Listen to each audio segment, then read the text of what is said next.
이번 영상 강의는 이제 population prediction, 그러니까 인구 추계, 인구 예측에 대한 어떤 그런 강의들이 되겠습니다. 인구의 어떤 동적인 변화라든가 어떤 그런 인구의 변화적인 특성들, 그런 것들이 문화적, 사회적인 차이, 이런 것들을 다루는 분야를 우리가 디모그래피라고 그런다는 거 아시죠? 인구학이라는 건데, 인구학이 인구 예측만 하는 거냐 그러는데, 사실 최근 들어서 인구학이라는 것들이 영역이 파워가 굉장히 엄청나게 커지고 있어요. 왜냐하면 전 세계 선진국들이 이제 인구가 감소하는 추세잖아요. 그래서 그런 감소 추세들이 어떻게 전 세계적으로 나타나느냐, 그런 것들이 경제적으로, 사회적으로, 문화적으로 어떤 식으로 이제 영향을 미치게 될 것이냐, 미래학을 우리가 얘기하는 데서 굉장히 중요한 학문으로 지금 자리 잡아가고 있습니다. 자, 지역개발, 도시계획, 정책 어떤 것이든 간에 사실은 뭐냐면 인구에 대해서 잘 예측을 해야 돼요. 그래서 어쨌든 인구 추계, 인구학에 대한 학문들은 굉장히 이제 어떤 분야든 중요한 주춧돌로 쓰여야 된다라고 저는 생각합니다. 우리나라도요, 최근에 이렇게 어려움을 많이 겪고 여러분들이 지금 제대로 취직이 안 되고 이런 것들이, 우리 선배들이 사실은 뭐 경제 성장을 늘리고 뭐 여러 가지 많이 민주화도 하고 했지만, 그러면서 사실 우리나라 인구가 어떤 식으로 변해갈 거야인가에 대해서 정확하게 예측을 제대로 못했어요. 그렇죠. 그래서 지금 와가지고는 갑자기 또 인구가 너무 확 꺾이니까 더 늘려야 된다 막 이러고 있는 형편들. 어쨌든 이런 것들이 다 인구에 대해서 사실은 사람들이 제대로 예측을 못하고 있다라는 부분들, 그런 부분들이 이제 우리가 특별히 이런 분야가 더 필요하다는 걸 알려주고 있죠. 자, 요 단원 내용들 하나하나 깨알같이 설명하려고 그러면 굉장히 내용이 많습니다. 그래서 전체적으로 간단하게 개념적인 것만 설명하고, 여기 나온 계산 이런 것들은 실제로는 뭡니까? 여러분, 계산기하고 손으로 직접 계산하는 시대가 아니에요. 컴퓨터로 엑셀 정도만 있어도 여기 있는 것들 다 컴퓨터가 알아서 할 수 있게 해줄 수 있습니다. 그래서 크게 필요한 내용은 아니기 때문에 간단하게, 하지만 어떤 모형이 어떨 때 필요하냐, 그 개념적인 건 중요하다는 얘기죠. 그래서 개념적인 것만 얘기하도록 하겠습니다. 자, 얼번 플래닝, 다른 모든 분야와 마찬가지로 얼번 플래닝에서도 인구 추계의 얘기는, 인구를 다루는 것들은 굉장히 중요하다. 왜냐하면 인구라는 것들은 도시계획에 있어서도 일종의 토지에 대한 수요의 근원 아니겠어요. 그렇죠? 그래서 인구를 잘 예측하고 다룰 수 있어야 된다. 자, 그럼 그동안 인구를 예측하는 여러 가지 방법들이 나왔는데, 자, 이렇게나 많더란 얘기예요. 많은데 여러분, 내용을 살펴보면은 다 이해할 만한 것이다 라고 여러분 보시면 되겠어요. 인구를 예측한다는 건 뭐냐? 가장 기본적인 방법은 뭐예요? 그동안 성장했던 만큼 과거에 미래에도 성장할 것이다 라고 예측을, 그러니까 가정을 하는 수밖에 없겠죠. 그게 뭐냐? 바로 by extending the past trend예요. 과거에 이렇게 성장했으니까 앞으로 이렇게 성장할 것이다. 하지만 이런 것들은 여전히 위험성이 있죠. 과거에 이렇게 했지만 갑자기 꺾어질지 어떻게 알아? 팬데믹도 있고 바이러스도 있고 한데, 그렇죠?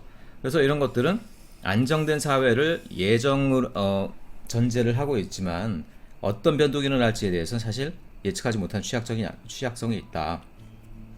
그 다음에 이제 planned population method, 내가 인구를 계획하는 방법이다. 이거 뭐지? 인구를 내가 계획했으면 그냥 계획하게 되는 거지, 무슨 인구 예측 모형이 왜 필요해? 라고 얘기하겠지만 그렇지 않죠. 예를 들어서 계획 신도시야. 뭐 분당 일산 한 30만 정도로 내가 인구를 갖다 이렇게 정했어. 그렇죠? 그러면 짓고 나면 사람들이 딱 30만 들어왔나요? 이렇게? 아니지. 30만짜리 신도시를 개발을 해도 처음부터 이제 뭐 100명, 200명, 300명 지금 세종시 늘어나는 것처럼 점점 늘어나면서 그거에 수렴해 가는 거지. 이렇게 한 번에 뚝 들어오는 게 아니죠. 그래서 우리가 인구를 계획하는 경우라 할지라도 그것이 늘어가는 패턴에 대한 예측이 필요하더라는 거예요. 그래야지 거기 맞게 주택도 차차 공급하고, 한 번에 다 공급할 수 없잖아. 도로나 기반시설, 학교도 거기에 맞춰서 이렇게 넣어가고, 그런 루트맵이 나오는 거죠, 한마디로. 보통은 그래서 여러분, 제가 이렇게 곡선을 그었지만 여러분 눈치를 챘을 거예요. 이 곡선이 보통 대부분의 어떤 자연적인 성장에 따라서 수반되는 곡선의 대표적인 모형입니다. S자형 곡선이라고 그러죠. 늘려놓은 S자형 곡선. 처음에는 완만하게 성장하다가 탄력받다가 영원히 탄력받을 순 없죠. 꺾어지면서 결국 성장이 멈춰가는 이런 패턴들. 그게 바로 이제 플랜드 파퓰레이션 메소드에서 필요한 곡선이에요. 자, 그 다음에 인구 통계학적인 집단 생산법들. 이거는 보건학, 통계학, 사망률, 뭐 생존율, 그 다음에 출산율 이런 어떤 보건학적 통계에 기반한 어떤 방법인데 실제로 우리 분야에서는 뭐 큰 의미가 없다라고 봐요 저는. 그 다음에 아예 처음부터 수학적 모형을 가지고 다룬 정주 모형들 이건 뭐 케이스 바이 케이스로 그때그때 알아서 그 지역에만 통하는 모형을 내가 만드는 거예요. 그렇기 때문에 딱히 어떤 정해진 기법이 있다라고 할 수 있는 건 아니고요. 비교에 의한 방법 뭐 상식적으로 이해가 가죠. 예를 들어서 양덕의 인구가 늘어나는 걸 예측하고 싶다. 근데 양덕의 통계는 없어. 근데 포항 전체의 통계는 있어. 에이, 포항이나 양덕이나 그게 그거겠지. 포항에 늘어나는 비율을 양덕으로 갖고 와서 예측해 봐야지. 이렇게 얘기할 수 있겠죠. 그러니까 뭐냐면 어떤 지역들 간을 비교해서 비슷한 지역 걸 갖고 와서 우리 지역에다 대입해서 얼마만큼 늘어나겠구나 이렇게 파악하는 방법입니다. 그 다음에 이제 이코노믹 모델이라는 건데 경제 모형이라는 건데 뭐 인구가 경제랑 관계가 있긴 한데 그럼 뭐 경제 모형이란 건 뭐지?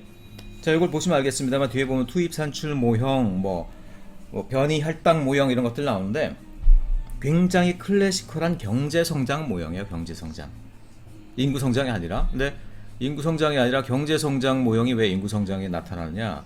그건 간단해요. 왜냐 여러분 경제의 발전이 없이 인구가 늘어날까요? 인구가 일단 늘어난 다음에 그거를 살리기 위해서 경제가 발생할까요? 절대 아니죠. 경제가 먼저 발달하면요. 경제 중에서도 뭐예요? 사람들 많이 고용하는 제조업, 산업 이런 것들 발달하면 그것 때문에 인구가 발생하는 거지. 인구가 발생했기 때문에 사람 많네 여기 공장 지을까 이렇게 되는 게 아니라는 거죠. 한마디로 자 인구의 발생은 어떻습니까? 경제적인 발전하고 같이 가더라는 거야. 그러니까 결국 뭐냐? 이거를 따로 예측할 게 아니라 이걸 예측하면 알아서 이것도 부가적으로 예측할 수 있겠네 이런 가정을 세울 수 있겠죠. 자, 다 이해할 만한 그런 개념들이죠. 그래서 이런 것들이 경우에 따라서 어떤 경우에 뭘 가지고 예측을 해야 되는가 이런 것들이 이제 계획과의 판단이 들어가는 중요한 부분이다 이렇게 얘기하죠. 자, 그래서 처음 나오는 것들이 과거의 추세를 연장하는 방법이라고 그랬어요. 연장. 그런데 연장하는 것들도 과거의 추세를 우리가 앞으로 어떻게 연장하느냐에 따라서 여러 가지 형태가 나뉜다. 근데 바로 자 이런 거 뭐 다 이 산수, 수학 간단한 얘기 나오는데 이런 거 다 제가 볼 땐 필요 없는 것 같고요. 바로 이걸 요약해 놓은 그림으로 가보겠습니다. 자, 요게 앞에 나와 있는 모든 그러니까 과거의 추세를 연장하는 방법을 일목요연하게 그림으로 딱 나타낸 방법이에요. 자, 일목요연하게 한번 설명해 보겠습니다. 여러분, 인구의 성장을 우리가 도시의 발생에서부터 도시의 어떤 안정기까지 넓게 본다라고 그러면은 당연히 이런 그래프를 그리게 돼요. 자, 도시의 인구가 무한히 늘어나는 게 아니기 때문에 한계가 되는 인구가 있겠죠. 그리고 도시는 처음에는 간당간당 선장하다 어느 순간 빡 탄력받아서 올라가다가 결국은 꺾어지면서 수렴점을 이렇게 가지게 되더라고요.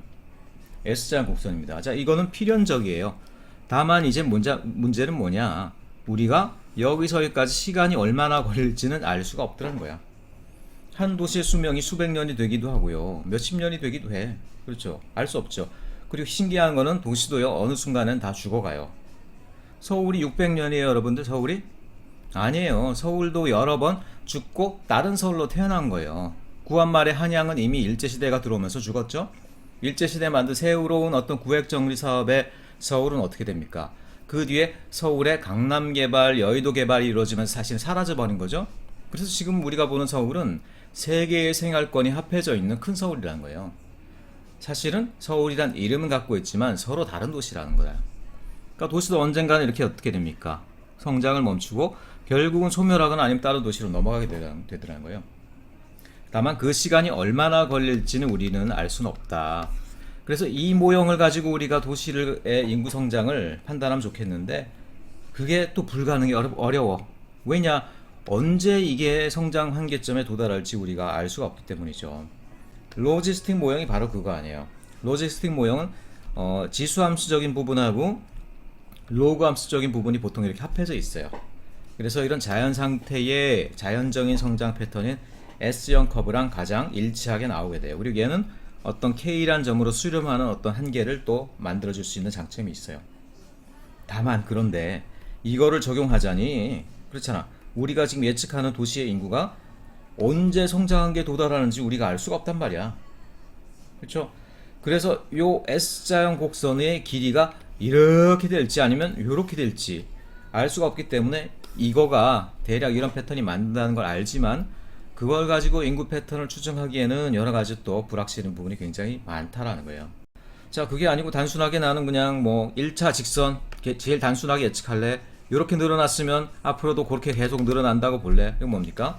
선형 1차원 직선이 된다라는 건데, 뭐 짧은 성장이면요, 예를 들어 초기에 있는 짧은 성장, 여기서부터 여기까지만 딱 끊어서 봐요. 딱 끊어서 한번 봅시다. 이렇게. 그럼 어떻게 돼요? 요 그림을 보인다고 할 수도 있겠죠. 그러니까 짧은 부분만 우리가 잘라서 보면요, 선형 모형도 우리가 적용할 수 있어요. 복잡한 거 없고, 지금 뭐 한 5년 뒤에 인구 추정해? 에이, 그럼 과거 10년 그대로 적용해. 이렇게 되겠죠. 그래서 비교적 안정된 시기에 짧은 구간의 미래를 예측하자. 그럴 때는 선형 모형 쓰면 됩니다. 지수 모형은 뭐냐? 좀 뭔가 그 지역이 탄력받기 시작했지.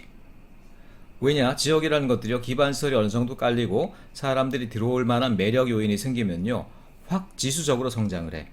자, 구간으로 봤을 땐 요런 부분이 되겠죠. 요런 부분.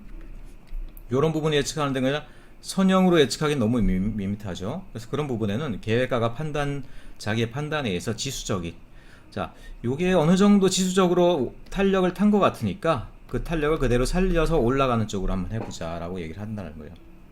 그게 바로 지수 모형입니다. 지수 모형. 지수 모형이기 때문에 이때는 어떤 우리가 하고자 하는 수식에 n이 지수로 이제 들어가게 되겠죠. 근데 이것도 문제는 뭐냐면, 가만 놔두면요, 얘가 무한대까지 성장해버려. 이렇게.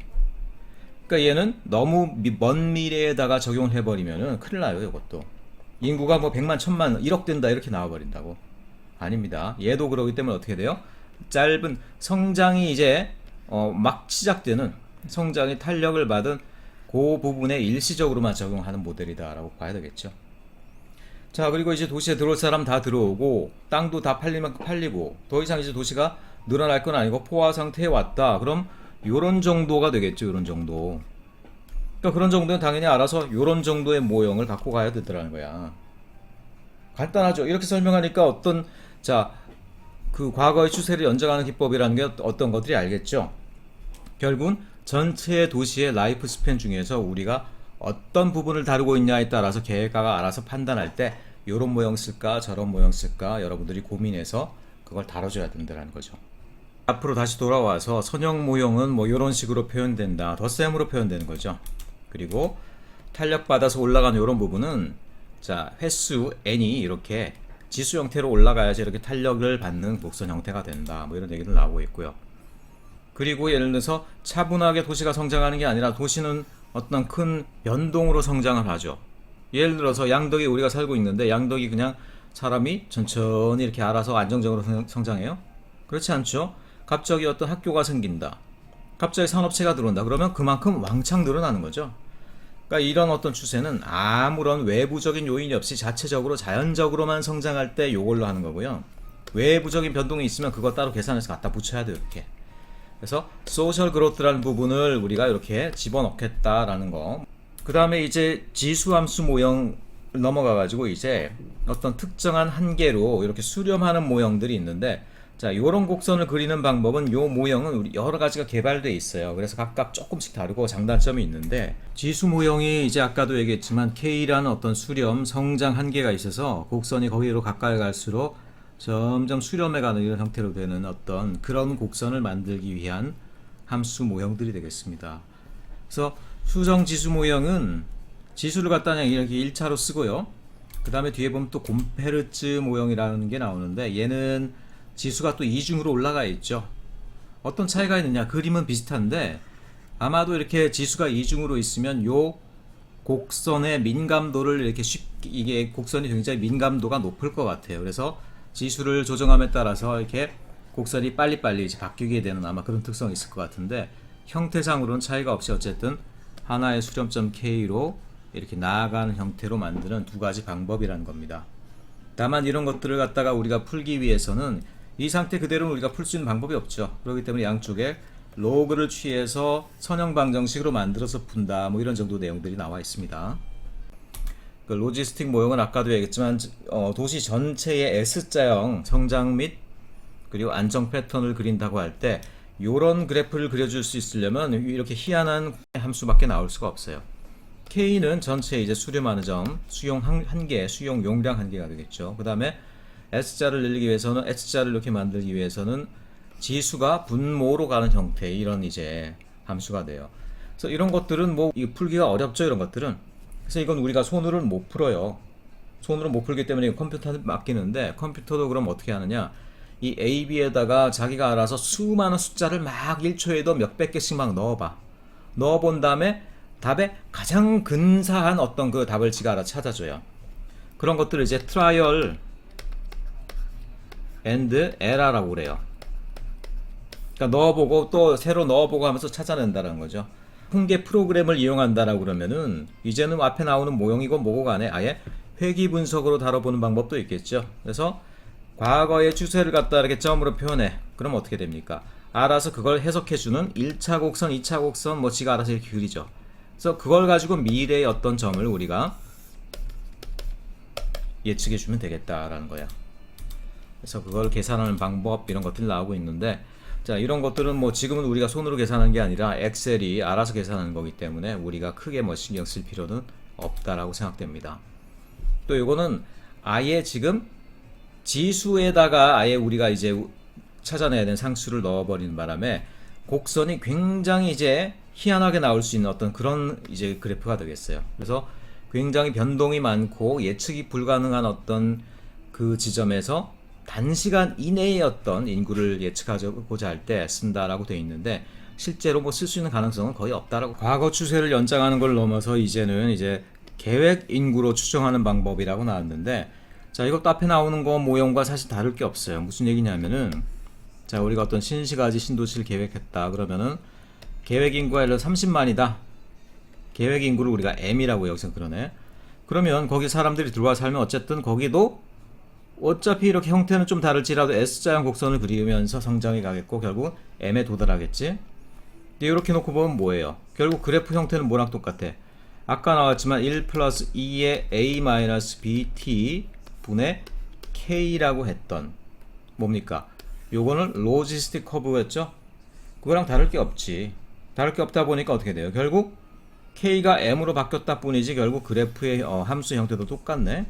앞에 나온 거랑 똑같은 얘기다라는 거예요, 한마디로. 이게 로지스틱 커브인데 이거는 자연적으로 성장한 도시라고 가정했고 이건 계획적으로 성장한 도시라고 가정한 것 뿐이지 실제로 S자형 곡선을 가정해서 인구를 추계한다라는 부분들은 전혀 다르지 않다. 그 다음에 나오는 것들은 코호트 서바이벌 메소드라는 건데, 코호트 서바이벌 메소드 요거는 인구 통계, 국가 통계로는 이제 굉장히 잘 쓰이는 방법이고 굉장히 정확한 방법이라고 알려져 있는데, 근데 이거는 계획적인 판단, 정책적인 판단을 위해서 필요한, 우리가 필요한 어떤 그런 기법은 내가 볼 땐 전혀 아니에요. 그런데도 교과서에 뭐 쓰여 있으니까 설명을 하는데, 자, 뭐냐면 이게 집단 생산법이라고 해가지고요, 결국은 진짜로 빼도 박도 못하게 국가의 인구 통계가 있어요. 그걸 가지고 차근차근 해가지고 5년 뒤만 딱 계산하는 거야. 5년 뒤만.